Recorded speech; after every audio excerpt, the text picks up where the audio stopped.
Good morning and happy Thursday. We are getting ready to take Rosie to her first vet appointment, and then we're going to stop by PetSmart because she is basically out of wet food. And it's supposed to be so nice today. I need to finish the flower bed. I keep saying it, and I keep not doing it. I am congested again. The cats all slept near my face again, and then I snuggled them extra this morning. They didn't want to get out of bed, so we were just snuggling. And now Rosie and I only have about 15 minutes before we have to go to her appointment. The vlog that you guys last saw, it's only like 16 minutes or something, and it was supposed to take 2.5 hours to upload.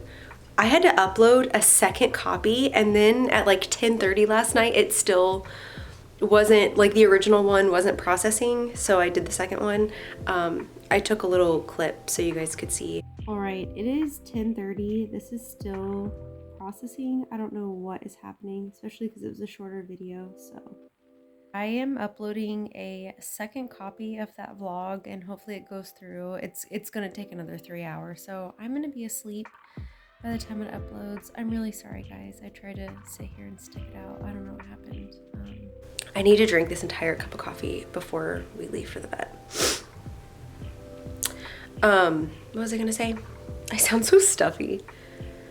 Oh, I actually think that it turned out for the better, because now I don't have to stress about editing and uploading in the evening, which kind of knocks out like 2 to 3 hours of my evening.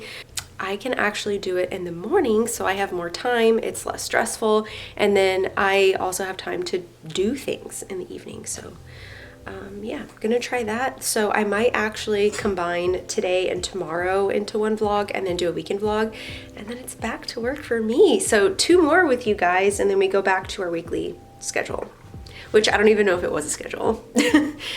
Speaking of which, do you guys prefer if I were to upload on a Friday, a Saturday, or a Sunday?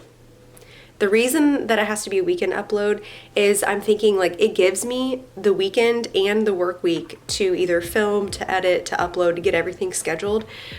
So I'm not stressed while I'm also trying to work and take care of animals and my house. So it gives me some time to do everything. I just don't know if you guys prefer Friday, Saturday, or Sunday. And I know not everyone is in the US, so just let me know which day you guys prefer, and we can start doing that.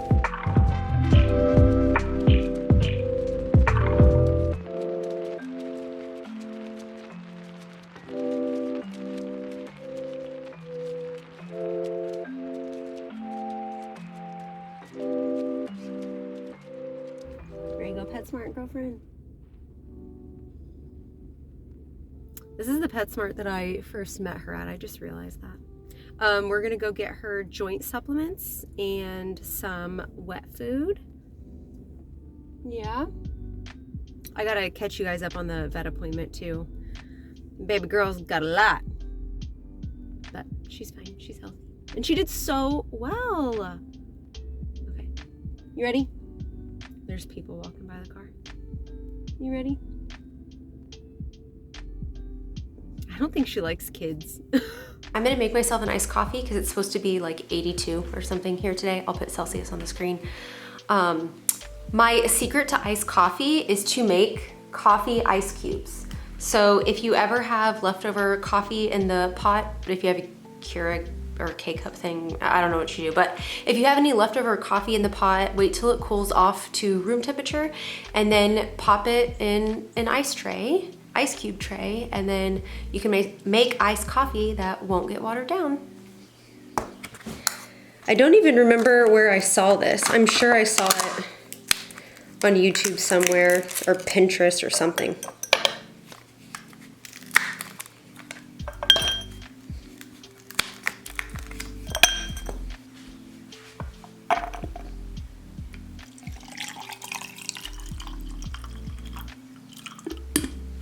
My good old silk vanilla.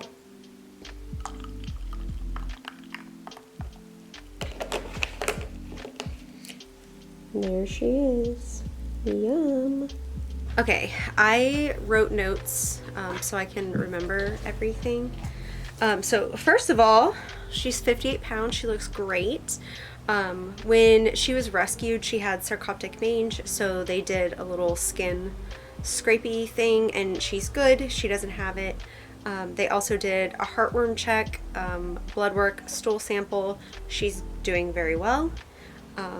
She got vaccinated for, I can't remember the name, but it was like if you live in an area where she could come into contact with wildlife urine, whatever that disease is in there causes liver failure and can also be transmitted to humans. So she got vaccinated for that. She has to go back in 3 weeks for her booster.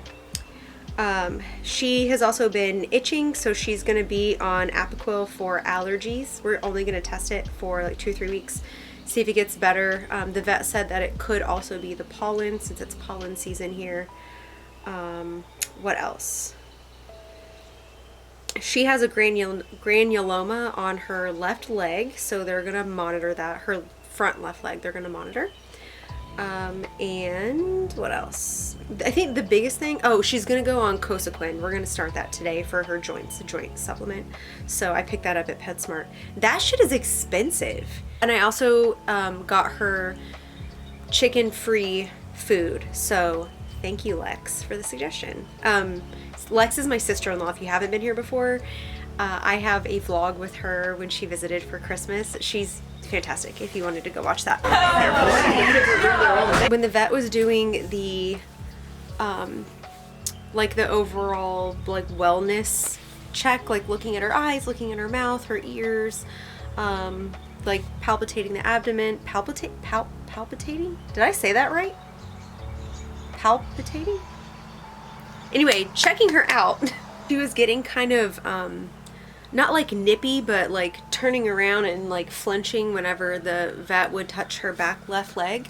So she examined it more closely, and she has a medial luxating patella. So basically her knee is popping out of the joint. There are 4 grades. So grade 4 is just like the joint is out all of the time. She is a grade 2, grade 3, so she needs surgery. They said that the surgery would be maybe like $3,000. If she needs it, she needs it, you know? I'm just glad that she overall is healthy. One of the neighbors just came home, and she doesn't care about that neighbor at all, but it's this one neighbor. She just freaking does not like them. I don't know what it is. But it is also the guy that leaf blows every day, even in the winter. If you remember my 6 months with MS video, I couldn't record for so long because he was just leaf blowing, and he leaf blows the street and then the woods, like our patch of woods. Anyway, I think that was all. Why is my fingerprint not working? Am I dead? She's also now on treatment for heartworm, flea, and tick as a preventative. It's every month. So if you are curious about vet or animal costs in the United States, at least for my area, we're in Georgia. So she had the initial like new client intake, the wellness visit, vaccination. She got 2 bottles of Apoquel. We got her Cosequin, the heartworm, flea, and tick, and the vaccination. The check for mange, heartworms, stool sample. So all of that was $550. I feel like that's a good price considering all of the medicine that she got, the vaccination, the wellness check. I don't know. If you're in the US, does that seem reasonable? Actually, I'm most interested, if you're outside of the US, does that seem reasonable? So when we lived in Mexico, I mean, the cost of living is a lot lower. Prices are just a lot lower there in general. So Charlie got treated for the same thing in Mexico and in the US. Both times were hospital stays. In Mexico, she had like ultrasound, x-ray, medicine, hospital stay, whatever they gave her during the hospital stay. And I want to say it was maybe like $300 total. She got treated for the same exact thing in the US, and it was like $2,000.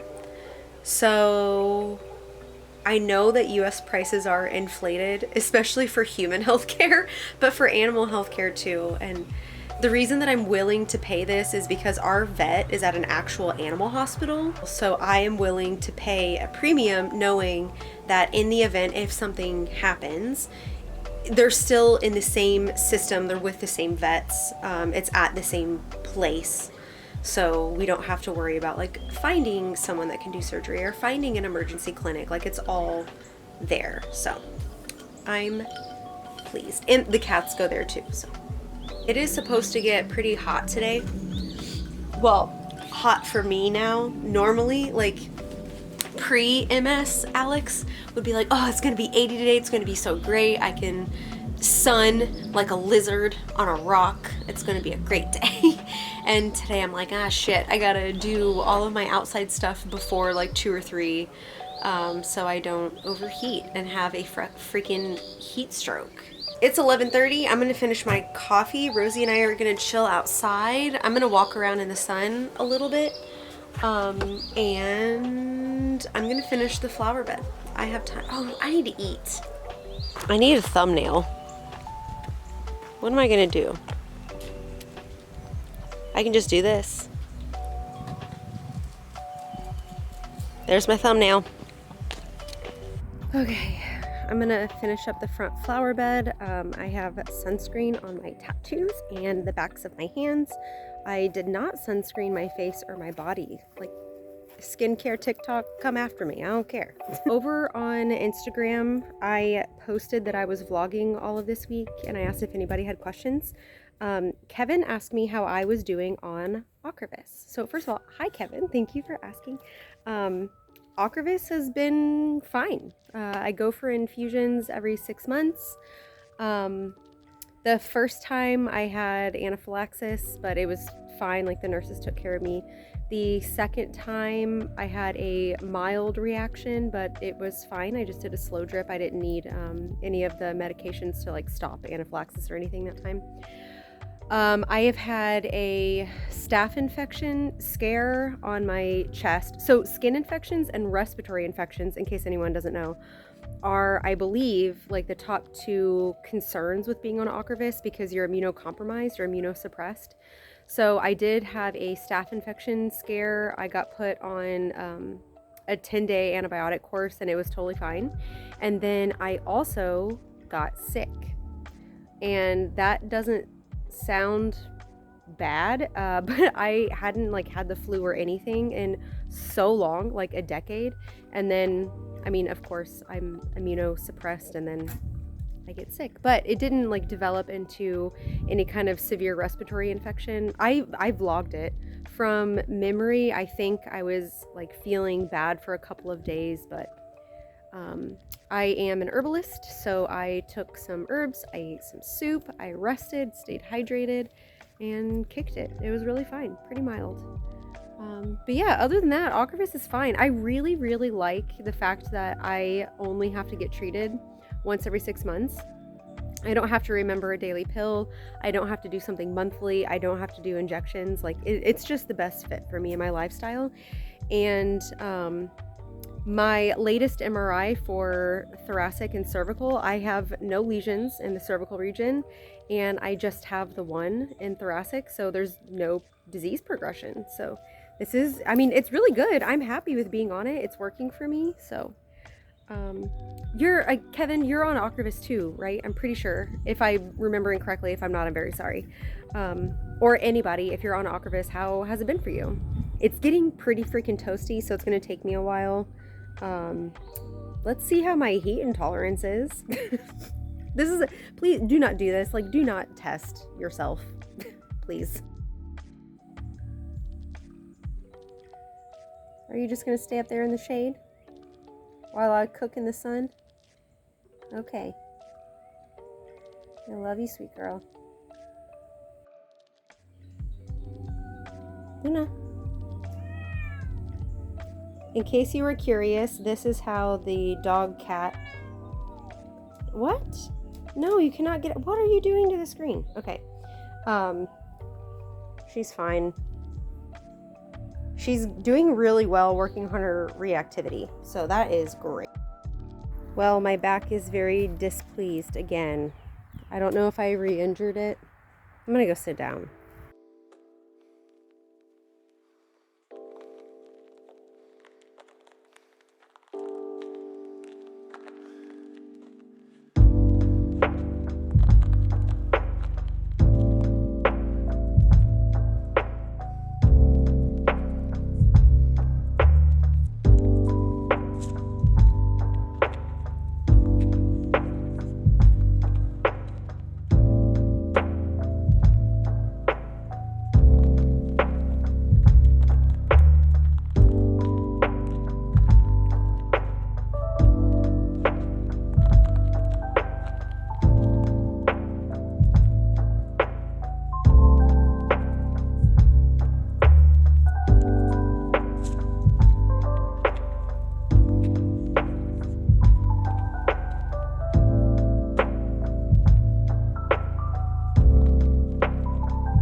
Thursday night. I have been getting ready for bed. I have my mouth guard in, brush my teeth, put my mouth guard in, did my little frowny face patch. I was thinking I should do a like skincare favorites or nighttime routine product favorites thing. I don't know. Skincare favorites, I'm not sure. But like the frownies thing, I should definitely share. Okay, maybe I'll record this. I'll record this tomorrow. It's like 11:30. It's way past my bedtime. I'm gonna go to bed. But I will see you guys in the morning and I will upload this vlog tomorrow.